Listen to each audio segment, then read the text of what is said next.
Students, एक बार फिर से आपका एक नई वीडियो में बहुत बहुत स्वागत है।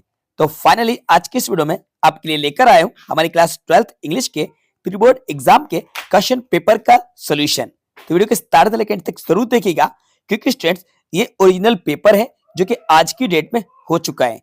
ये स्टूडेंट्स बिल्कुल ओरिजिनल पेपर मैं आपके लिए लेकर आया हूँ। यही पेपर आर्ट बोर्ड की तरफ से जारी किया गया था गवर्नमेंट स्कूल्स में। ठीक है, तो आज हम जानेंगे इसके सॉल्यूशन के बारे में, तो वीडियो में अंत तक बने रहिएगा। चलिए वीडियो को शुरू करते हैं। तो यहाँ पे देख लीजिए, ये प्री बोर्ड एग्जाम 2024 और 25 का पेपर है।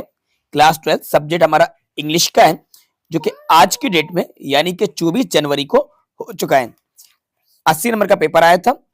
Section A reading skill unseen passage था। सबसे पहले पैसेज को देख लीजिए, once upon a time in a distant kingdom. यही पैसेज था ना, कंफर्म कर लीजिए, ये पैसेज एग्जाम में आया था। लेकिन आज मैं आपको सबसे पहले सेक्शन सी और सेक्शन डी एक्सप्लेन कराता हूं, इसके बाद सेक्शन ए को हम जानेंगे।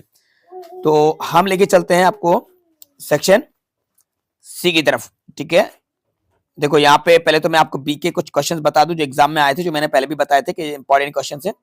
एक नोटिस आया था यहाँ पे, आपके इंपॉर्टेंट डॉक्यूमेंट्स खो गए हैं बस में ट्रेवल करते टाइम, और इस एडवर्टाइजमेंट बनाना था, सॉरी ये एडवर्टाइजमेंट आया था इसका। और यहाँ पे देखिए, ये एक पोस्टर आया था एनिमल्स का, और ये गवर्नमेंट हॉस्पिटल के बारे में आपको कंप्लेंट करना है। इसका ये फॉर्मल लेटर था, और ये इनफॉर्मल लेटर और ये रिपोर्ट वगैरह, ये सारी चीजें जो आती रहती हैं। अब मेन आते हैं सेक्शन सी, ग्रामर की तरफ। ये रहा हमारे ग्रामर का पोर्शन, और आज हम समझते हैं इसके करेक्ट आंसर्स। पहला question, I sing better when I was younger, तो राइट आंसर होगा कुड। तो बच्चों इसका जो राइट आंसर होगा वो होगा कुड। पास्ट की एबिलिटी या कैपेसिटी को बताने के लिए कुड का यूज करते हैं, तो I could sing better when I was younger, could right answer है। He prefers coffee, tea, right answer to होगा। जैसा कि कई बार मैंने आपको बताया कि प्रेफर्स के साथ टू का यूज किया जाता है। और प्रैक्टिकल आप यहाँ पे देख लीजिए, ये बोर्ड की तरफ से पेपर जारी किया गया है, और ये वही क्वेश्चन आया जिस तरह के क्वेश्चंस मैंने आपको सोल्व करवाए हैं और मैंने आपको बताया है। तो प्रेफर्स के साथ टू रखता है, तो टू राइट आंसर है। अब जो बच्चे पहले से हमसे ग्रामर पढ़ रहे हैं, हमारी वीडियोस को देख रहे हैं, तो चुटकियों में देखते साथ उन्होंने आंसर्स बता दिए होंगे। और ये सब क्वेश्चंस की प्रैक्टिस मैं ऑलरेडी करा चुका हूं। ग्रामर की सभी प्रैक्टिस हमारे चैनल पर कराई जा चुकी है, और ये सभी क्वेश्चंस वही हैं जो हम आपको पहले भी बता चुके हैं। तो यहाँ पे टू आएगा। They have hardly knowledge of English, right answer A नहीं होगा। ये भी मैंने आपको बताया कि हार्डली के साथ एनी का यूज किया जाता है, हार्डली, स्केर्सली, बेयरली, तो यहाँ पे राइट आंसर ए नहीं होगा। I anything since morning, haven't eaten, right answer होगा, प्रेजेंट परफेक्ट का ये सेंटेंस है। Where is the book that I gave you yesterday, ये क्वेश्चन भी मैं आपको पहले भी बता चुका हूं। यहाँ पे द आएगा क्योंकि ये दैट से कनेक्ट हो रहा है, और उस बुक के बारे में बात चल रही है जिस बुक को मैंने आपको कल दिया था।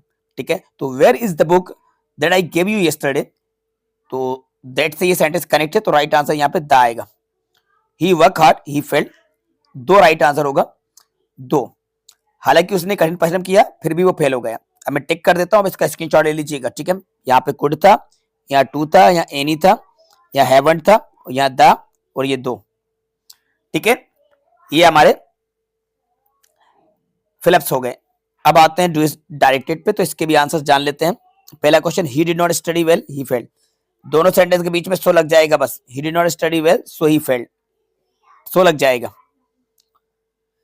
A dog bit my friend, change into negative, इसको नेगेटिव में चेंज करना है। पास्ट का सेंटेंस है, ये भी मैंने आपको पहले करवाया था।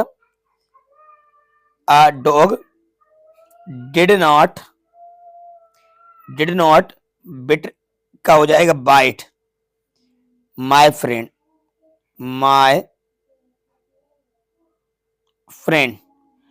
A dog did not bite my friend, ये राइट आंसर हो जाएगा, पास्ट का सेंटेंस था। As soon as the sun rises I wake up, no sooner का यूज करना है आपको, तो देखो कैसे करते हैं, इसका आंसर मिला लीजिए। No sooner the sun rises का हो जाएगा डज द सन राइज, और बीच में लगा लीजिएगा then I wake up,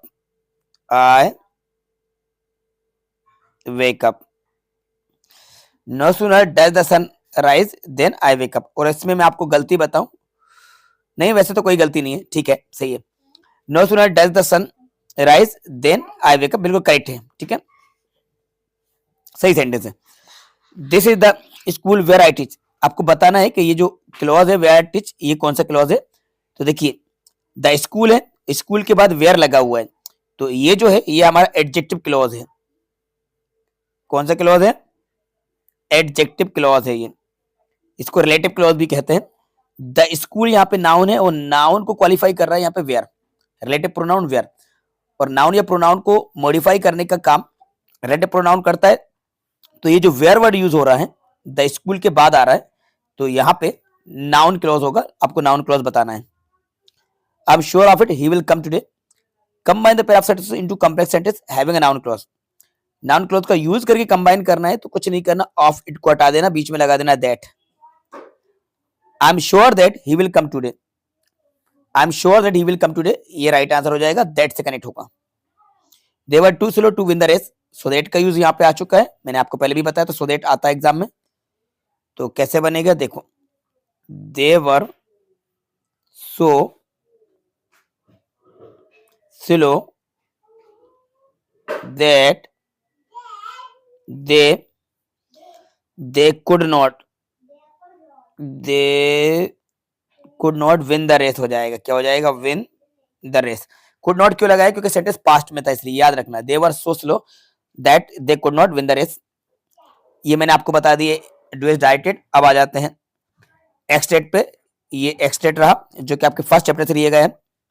where had the bad news come from for the last 2 years, तो राइट आंसर यहाँ पे आएगा bulletin board. What did the blacksmith say to front to not to go so fast, ये मैंने अभी इससे पहले ही करवाया था, कल ही करवाया था मैंने आपको ये। और what has MMS little garden, तो हिज गार्डन आ जाएगा। Which of this means apprentice amateur, B right answer है इसका। और what was the motive of the blacksmith, तो इसका to ridicule France, A right answer है। अब ये पोएम है, पोएट्री के आंसर भी जान लेते हैं। ये पोएम है aunt Jennifer, the above extent has been taken, तो राइट आंसर है aunt Jennifer's tiger. Who will go on prancing, तो टाइगर्स भी राइट आंसर है। द वर्ड टेरिफाइड का मीनिंग आपको बताना है, तो इसका राइट आंसर होगा फ्राइटन, ये ए राइट आंसर है। The injured man was American, the enemy से लिया गया है, तो इसके भी आंसर देख लेते हैं direct. Who was the injured man, कौन था भाई वो, अमेरिकन था। How did the main get injured, तो बाय गन से इंजर्ड हुआ था। हुआ सदाव, सदाव कौन थे भाई, सदाव एक डॉक्टर थे, सोल्जर नहीं थे, डॉक्टर थे। The face of the injured man indicated that he was tortured, ठीक है, ये मैंने आपको इसके आंसर बता दी। अब ये क्वेश्चन आंसर एग्जाम में आए थे, यहाँ पे देख लीजिए, सभी वही क्वेश्चन आंसर है जो मैंने आपको ऑलरेडी बता रखे हैं कि इंपॉर्टेंट क्वेश्चन मैंने आपको बताए। Why the order from Berlin is called thunderclap by France, why was Sahib unhappy while working at the tea stall, why was Douglas determined to get over his fear of water. ये आप देख लीजिए पूरा paper, ठीक है, ये बिल्कुल original paper है, और मैं आपको क्लियर कर दूं कि ये पेपर बोर्ड की तरफ से जारी किया गया था। गवर्नमेंट स्कूल में प्री बोर्ड एग्जाम्स चल रहे हैं, तो गवर्नमेंट स्कूल में ये पेपर आया था, और इसका सॉल्यूशन मैंने आपको प्रोवाइड करा दिया। अब मैं जल्दी नेक्स्ट पार्ट लेकर आऊंगा, उसमें मैं आपको पैसेज के भी आंसर्स आपको बता दूंगा। ये पैसेज है, पैसेज के भी आंसर इजीली बन जाएंगे आपसे, ये पैसेज के आंसर्स मैं आपको चेक करके बता दूंगा। अभी कुछ क्वेश्चंस के आंसर मैंने निकाल लिए हैं, तो जैसे कि पहले वाले का इसका बी है, और यहाँ पे इसका बी है, तो ये कुछ क्वेश्चन से आंसर मैंने निकाल लिए, लेकिन मैं आपको एक वीडियो और अपलोड करूंगा, उसमें मैं आपको बाकी सभी क्वेश्चंस के जो आंसर से करेक्ट आंसर है वो मैं आपको कंफर्म करवा दूंगा, ठीक है। बाकी आप पेपर को देख लें, और पेपर में 80 नंबर का पेपर है। बोर्ड पेपर जो आपका आएगा सेम ऐसा ही पेपर आएगा, बिल्कुल इसी पैटर्न पे आपका पेपर आएगा।